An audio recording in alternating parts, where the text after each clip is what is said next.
Halo sahabat Kalyanamita, semoga Anda semua berbahagia. Pada kesempatan kali ini saya akan menjelaskan materi tentang 4 kebenaran mulia. Seperti yang kita ketahui bersama bahwa 4 kebenaran mulia ini termasuk materi yang sangat penting di dalam agama Buddha. Ya, jadi segala aliran apapun di dalam agama Buddha wajib memiliki tentang ajaran 4 kebenaran mulia ini. Karena 4 kebenaran mulia ini mutlak ya. Ini nanti sangat pentingnya, maka Buddha pun di dalam pembabaran Dhamma pertama kali yang disampaikan adalah tentang 4 kebenaran mulia. Jadi 4 kebenaran mulia ini yang pertama adalah dukkha, yaitu penderitaan. Yang kedua adalah sebab dukkha. Yang ketiga adalah terhentinya dukkha. Dan yang keempat adalah jalan menuju terhentinya dukkha. Dari keempat kebenaran ini tidak bisa ya dibolak-balik di dalam pembelajarannya. Jadi konsep-konsep yang akan kita pelajari ini harus urut, harus sesuai. Kenapa? Karena ketika kita balik nanti pemahaman akan berubah. Yang pertama adalah dukkha dan sebab dukkha. Ini adalah satu paket. Jadi pertama kali kita harus mengetahui sebuah penderitaan, baru kita mengetahui tentang sebab. Ya, jadi dukkha dan sebab dukkha. Tidak mungkin kita berbicara dukkha itu setelah sebabnya. Ya, kita sakit tiba-tiba kita bicara tentang sebab sakitnya, belum sakit sudah mencari sebabnya, kan tidak mungkin. Ya, jadi sebab itu ada setelah dukkha. Jadi setelah menderita, seseorang akan mencari sebabnya. Sama juga ketika kita ke dokter. Kalau kita masih sehat, tiba-tiba ke dokter, dokter juga tidak tahu penyebab kita sakit itu apa, lewong belum sakit, ya kan? Nah, ketika kita sudah sakit, maka dokter akan mencari sebabnya, kenapa kita sakit. Nah, ini ya antara dukkha dan sebab dukkha tidak bisa dibolak-balik di dalam pembelajarannya, di dalam pemahaman konsepnya. Jadi kita yang pertama nanti harus sepakat, kita harus mempelajari konsep tentang dukkha itu seperti apa. Baru setelah kita pahami dukkha itu seperti apa, maka kita akan menginjak konsep yang kedua, yaitu tentang sebab dukkha. Demikian juga dengan terhentinya dukkha dan jalan menuju terhentinya dukkha. Jadi ketika kita sudah mengetahui sebab dari penderitaan, maka kita pasti akan pingin mengakhirinya atau ingin sembuh ya. Jadi kalau kita ke dokter, kita sakit, setelah sakit kita tahu sebab dari sakit tersebut.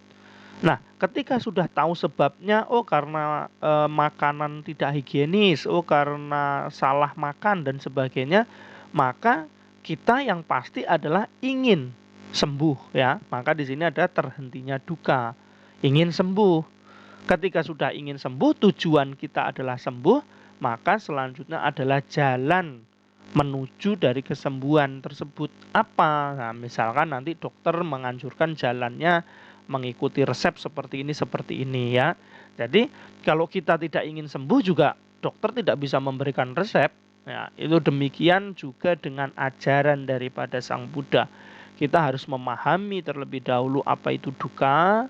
Terus kemudian kita paham bahwa kita juga mengalami dukkha, maka sebabnya harus kita ketahui. Setelah kita ketahui sebabnya, maka kita harus punya cita-cita untuk terhenti dari penderitaan. Setelah kita punya cita-cita akhir, punya tujuan untuk mengakhiri penderitaan, maka kita harus mempelajari seluruh jalan untuk menuju terhentinya dukkha atau penderitaan. Ya, jadi pemahaman-pemahaman ini nanti harus kita pahami bersama. Baik, sebelum jauh membahas pada konsep dukkha, kita selanjutnya adalah membahas tentang sutta-sutta apa sih ya yang menguraikan tentang 4 kebenaran mulia ini. Tadi di awal saya sudah menjelaskan bahwa ini sangat penting, maka ketika pembabaran Dhamma pertama kali kepada 5 pertapa, itu Sang Buddha membabarkan khotbah tentang Dhammacakkappavattana Sutta. di mana Dhammacakkappawatthana Sutta ini ya menguraikan tentang 4 kebenaran mulia ini. Jadi ini sangat penting karena dengan memahami 4 kebenaran mulia ini dasar ya. Jadi kita juga harus mengikuti Sang Buddha sebelum kita mempelajari dhamma yang terlalu banyak atau terlalu tinggi. Kita harus benar-benar memahami dulu tentang 4 kebenaran mulia ini. Kita harus mengikuti sistematika Sang Buddha di dalam pembabaran dhamma. Ya, kita harus mempelajari dulu 4 kebenaran mulia ini. Ya, percuma kita ibaratnya belajar dhamma yang tinggi-tinggi, tetapi kita tidak memahami 4 kebenaran mulia ini. Kita tidak mengerti bahwa diri kita ini sedang mengalami penderitaan.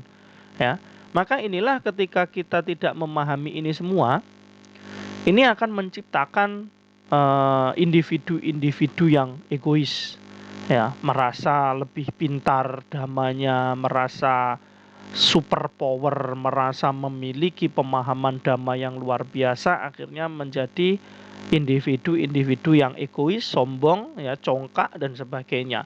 Ini juga banyak ya terjadi di zaman Sang Buddha pun juga demikian ya. Ketika mereka tidak memahami tentang 4 kebenaran mulia ini, maka egonya ya semakin tinggi ya. Tetapi nanti kalau ketika kita memahami 4 kebenaran mulia ini dengan pemahaman yang baik, dengan perenungan yang baik, dengan praktek yang baik, maka kita juga akan mengikis egoisme, kesombongan, kecongkakan dan sebagainya. Nah, ini ya, jadi ditemukan pada Dhammacakkappawatthana Sutta, ini khotbah pertama. Kemudian selain khotbah pertama, nanti ada khotbah terakhir Sang Buddha sebagai penutup sebelum beliau parinibbana, yaitu khotbah terakhir Mahaparinibbana Sutta. Di sini juga disinggung ya. Jadi di dalam Mahaparinibbana Sutta ini disinggung oleh Sang Buddha ini sebagai pesan terakhir kepada para siswa-siswa Sang Buddha tentang 4 kebenaran mulia ini.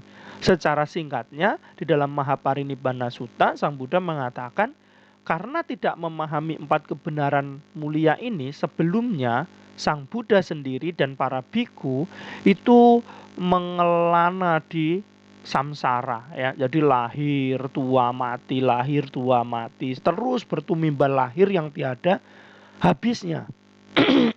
Jadi itu ya, tiada habisnya karena ya beliau awalnya sebelum mencapai kebuddhaan tidak memahami 4 kebenaran mulia ini.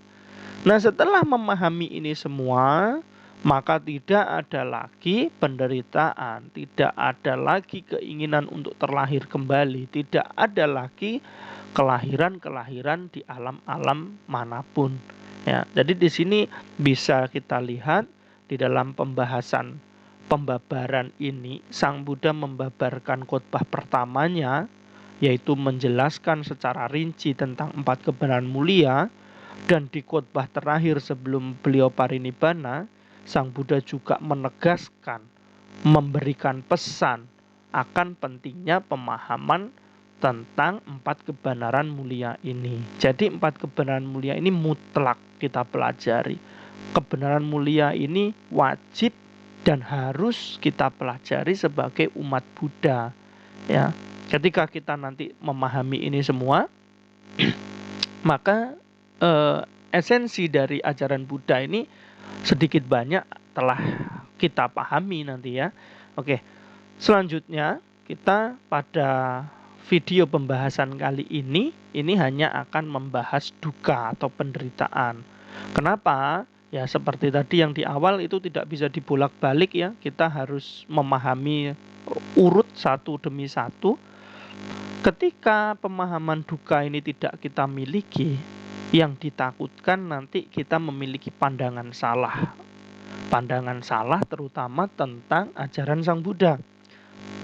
Banyak di luaran sana yang berpikir bahwa agama Buddha itu adalah agama yang pesimis.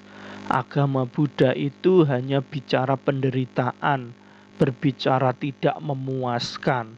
Bahkan banyak sekali yang mengkritik Pangeran Siddhartha dulu ketika kelahiran anaknya, ya Pangeran Rahula, itu beliau mengatakan belenggu.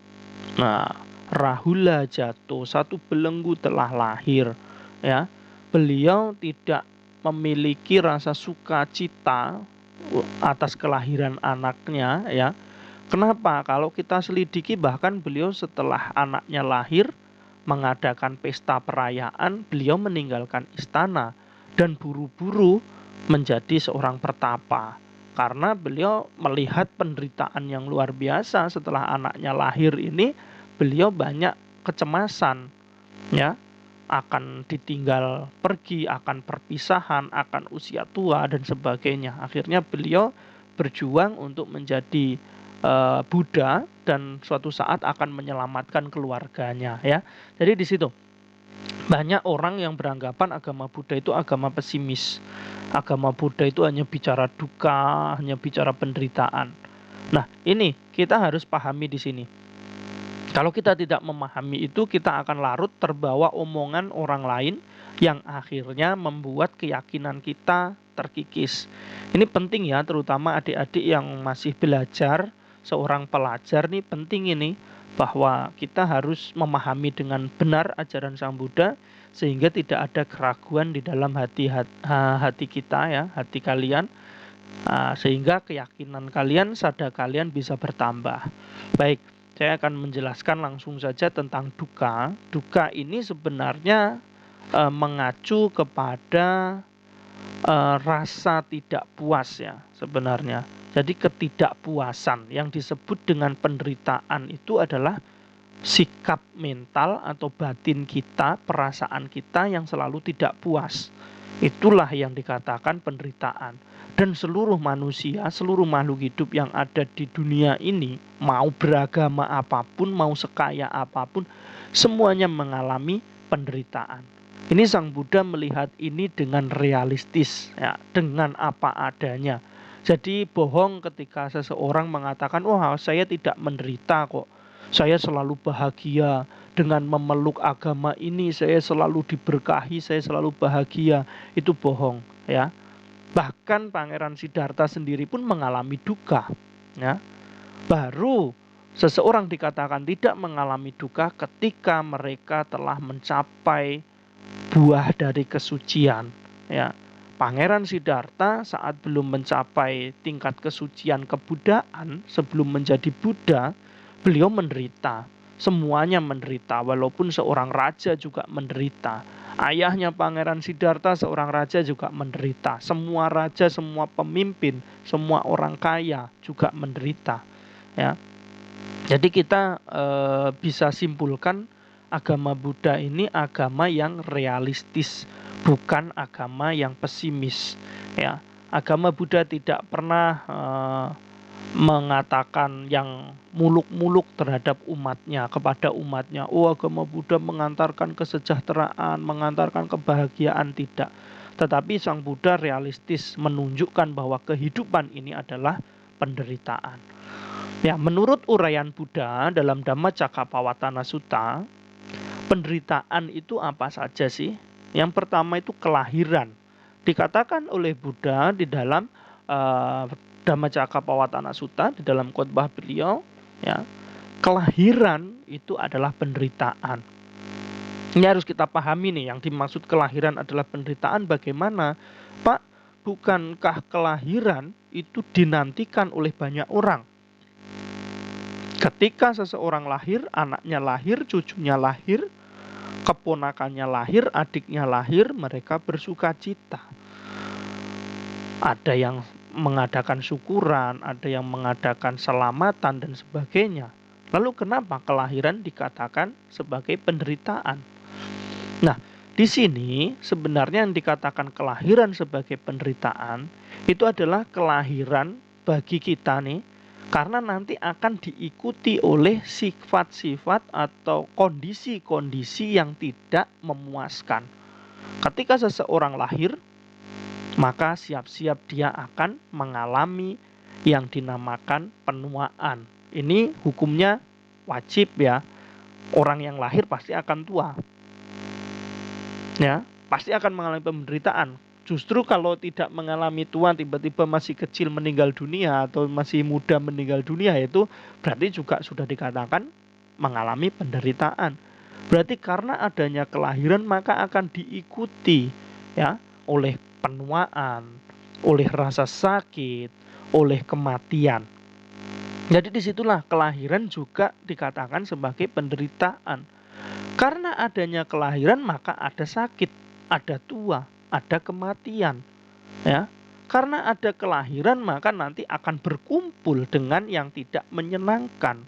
Karena ada kelahiran maka akan berpisah dengan apa yang menyenangkan, ya. Dan karena adanya kelahiran tidak dapat dipungkiri bahwa ketika kita lahir, kita menjadi manusia, kita hidup bermasyarakat, kita pasti semuanya itu akan mengalami yang namanya tidak mendapatkan apa yang diinginkan. Tidak mendapatkan apa yang diinginkan ini juga penderitaan.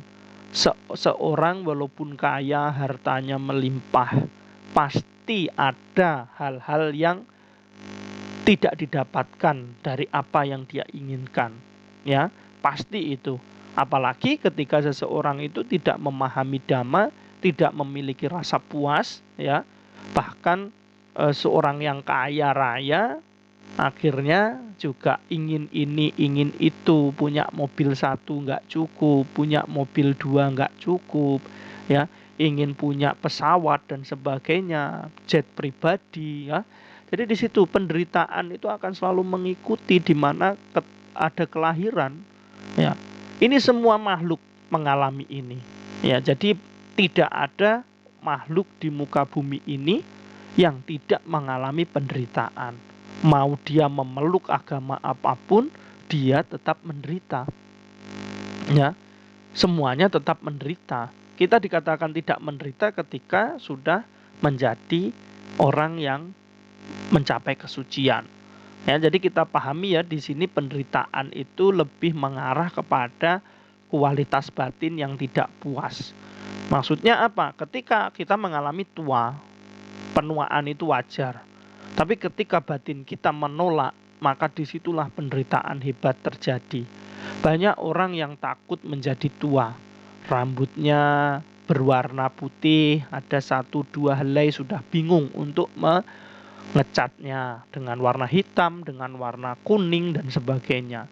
Ketika seseorang sakit, dia takut untuk menghadapi kematian, dia menderita. Ketika berkumpul dengan yang tidak menyenangkan, dia menderita. Ketika berpisah dengan apa yang menyenangkan, dia menderita. Ketika tidak mendapatkan apa yang diinginkan, dia menderita. Nah, inilah Sang Buddha realistis memandang kehidupan ini. Tidak ada yang ditutupi oleh beliau. Ya, tidak ada kamu masuk agama Buddha nanti mendapatkan kebahagiaan yang melimpah, tidak. Karena seperti apapun kebahagiaan itu sifatnya tidak kekal, ya. Nanti akan terpisah, ya. Kita juga akan berkumpul dengan hal yang tidak menyenangkan. Kita juga akan berkumpul dengan orang-orang yang tidak bersahabat dengan kita. Itu adalah sebuah kepastian. Maka dikatakan kehidupan ini adalah penderitaan. Jadi jangan berpikir, agama Buddha itu agama yang menderita, ajarannya hanya mengajarkan tentang penderitaan, tentang pesimis, tidak, ya. Kita harus pahami bahwa Sang Buddha mengajarkan ajaran yang realistis. Sekarang silahkan renungkan di dalam kehidupan kalian. Pernahkah kalian sama sekali tidak mengalami kekecewaan? Pernahkah kalian tidak mengalami sakit?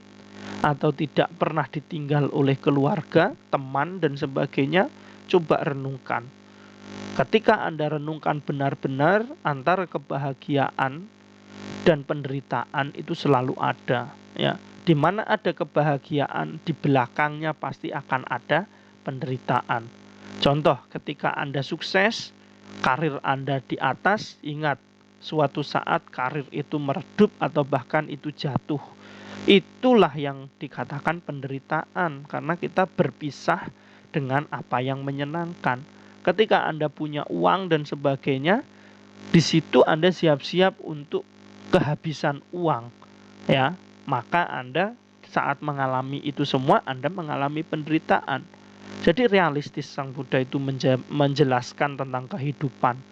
Jadi alasan mengatakan bahwa segala sesuatu, segala kehidupan itu adalah penderitaan, itu realistis ya. Semuanya mengalami itu. Jadi bisa dikatakan bahwa singkatnya itu kelima kelompok unsur kehidupan yang tunduk pada kemelekatan adalah penderitaan. Ini menurut Dhammacakkappavattana Sutta. Maksudnya apa, Pak? Jadi yang 5 kelompok ini apa sih? Ini adalah tubuh kita dan batin kita, jasmani dan rohani kita. Ini disebut 5 kelompok unsur kehidupan. Ya. Jadi di situ kalau kita memiliki kemelekatan, disitulah penderitaan. Makanya dikatakan di awal tadi bahwa konsep tentang penderitaan ini lebih tepatnya adalah mengacu kepada ketidakpuasan, kepada kondisi batin. Ketika kondisi batin ini terlalu melekat, pemahaman kita tidak benar tentang Dhamma, maka ya kita menderita. Ya. Tetapi kalau sudah memahami Dhamma, menembus Dhamma, maka hilang sudah penderitaan. Buddha mengalami kelahiran, Buddha mengalami penuaan, Buddha mengalami sakit, dan Buddha juga mengalami kematian. Buddha pun juga berkumpul dengan yang tidak menyenangkan. Berapa kali Sang Buddha difitnah, bahkan ingin dibunuh. Ya, menurut kita itu adalah tidak menyenangkan kan? Berkumpul dengan cinca, difitnah habis-habisan. Berkumpul dengan Dewa Datta, ingin dibunuh berkali-kali. Ya, kalau menurut mata kita, ya sudut pandang kita itu kondisi yang tidak menyenangkan. Buddha mengalami itu.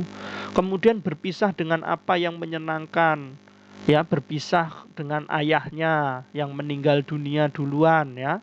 Nah itu juga menurut kacamata kita itu hal yang tidak menyenangkan, ya di situ. Tetapi Sang Buddha selalu mendapatkan apa yang diinginkan ya. Kenapa? Karena keinginan Sang Buddha sudah tidak ada. Jadi ketika tidak ada, maka ya semua sudah didapat gitu loh. Ya.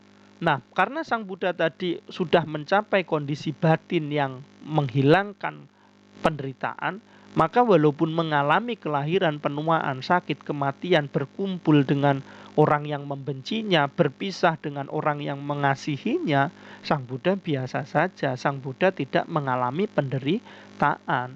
Itu yang harus kita pahami.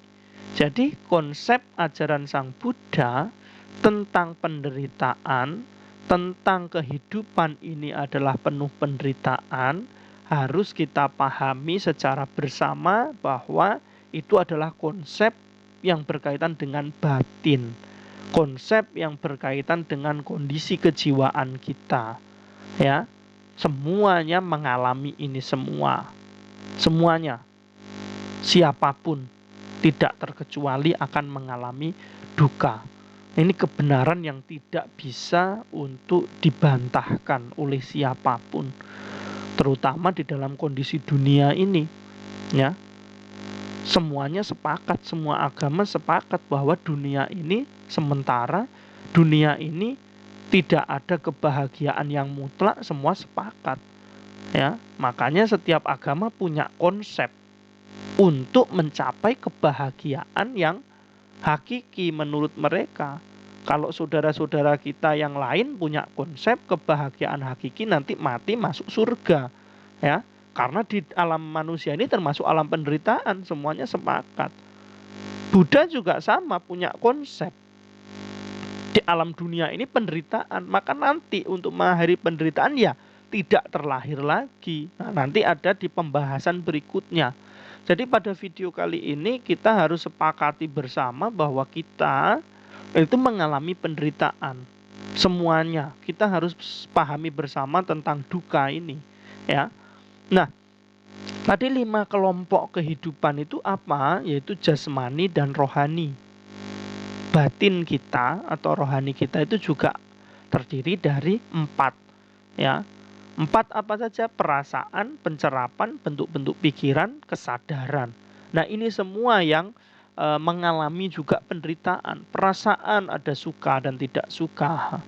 Pencerapan ya, pencerapan ini berbicara ingatan. Misalkan kita bertemu si A tahun 2000.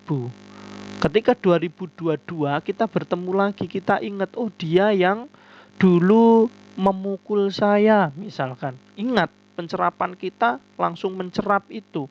Akhirnya timbullah perasaan benci dan sebagainya. Nah, itu ya yang dimaksud pencerapan. Jadi perasaan itu berbicara suka dan tidak suka, pencerapan itu berbicara ingatan.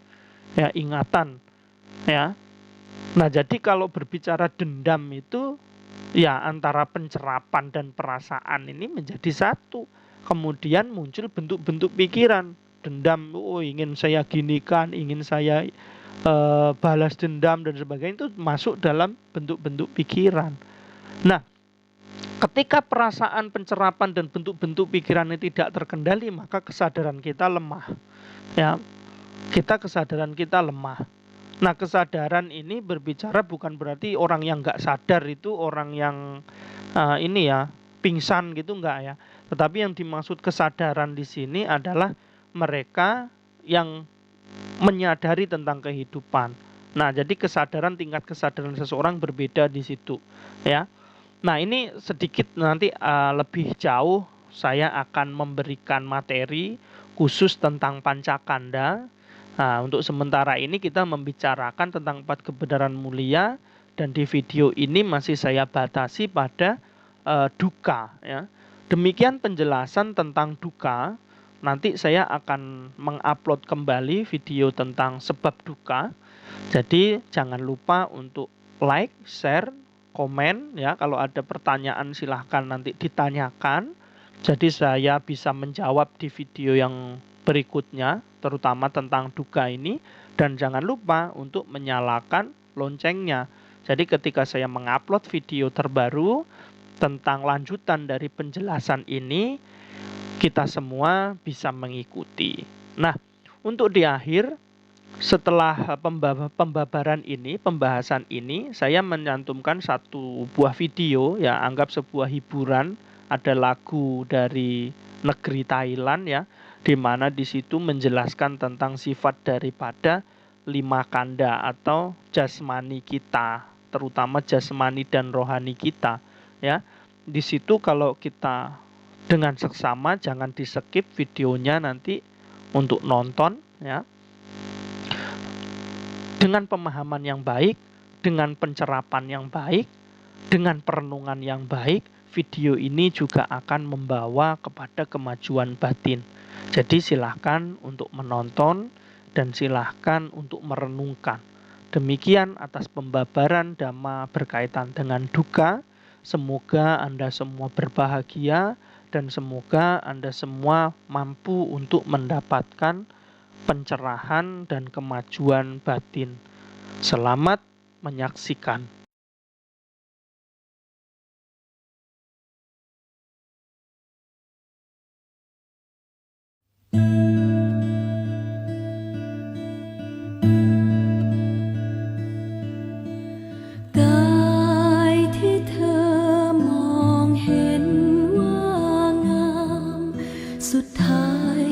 เสื่อมทรามจะมาพรากไป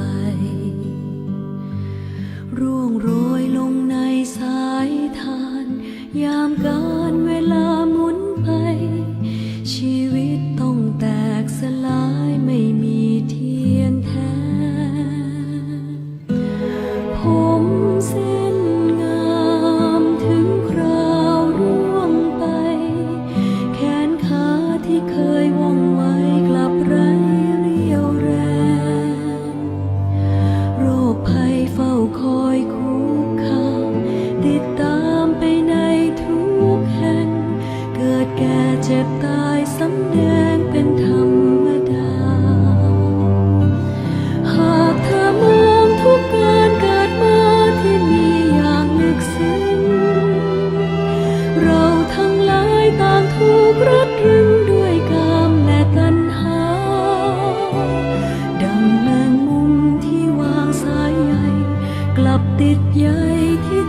จริงของเมืองแห่งกายตราบที่ลมหายใจสุดท้ายจะคืนสู่ดิน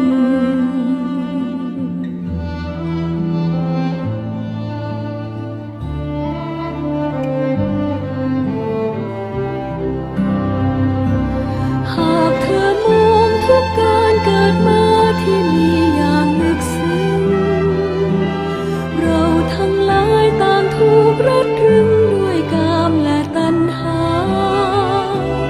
ดังแมงมุมที่วางสายใยกลับติดใยที่ตนสร้างมาเกิดวนอยู่ในโลกาไม่หลุดพ้นไปห่วงแห่งภพจบลงที่ใจเห็นภัยที่เกิดมาในสังขารที่เคยแบกมากำลังเสื่อมสลายเปิดดวงตาเห็นความสัตย์จริงจากความจริงของเมืองแห่งกายตราบที่ลมหายใจสุดท้ายจะคืนสู่ดินเปิดดวงตาเห็นความสัตย์จริงจากความจริงของเมืองแห่งกายที่เคลื่อนไหวในลมหายใจที่มีแต่ปัญ